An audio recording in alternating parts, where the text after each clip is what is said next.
আগেই জানা গিয়েছিল ওটিটি প্ল্যাটফর্ম হইচইয়ের জন্য সিরিজ নির্মাণ করছেন দেশের জনপ্রিয় নির্মাতা অমিতাভ রেজা চৌধুরী।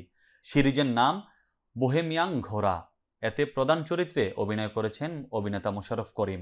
ট্রাক চালক আব্বাস চরিত্রে উপস্থিত হবেন তিনি, যিনি একজন দুর্দান্ত প্রেমিক হৃদয়ের মানুষ। দেশের ৭ জেলায় ৭ সংসার তার, করতে চান ৮টি বিয়ে, তখনই বাদে ঝামেলা। এবার জানা গেল এই সিরিজে তার ৮ বউয়ের চরিত্রে কে কে অভিনয় করছেন। সিরিজটিতে তার বউয়ের ভূমিকায় অভিনয় করছেন সাদিয়া আয়মান, তানজিকা আমিন, রুনা খান, মৌসুমী হামিদ, ফারহানা হামিদ, জুই করিম ও অদিতি বৃষ্টি। পোস্টারে ৭ বউয়ের সঙ্গে আছেন অভিনেতা মোশাররফ করিমও। কমেডির এই গল্পে মোশাররফ করিমের চরিত্রের নাম আব্বাস।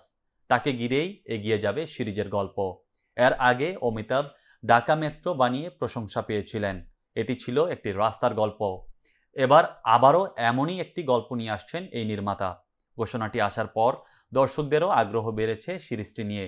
তবে এটি মুক্তির তারিখ এখনও নির্ধারণ করা হয়নি।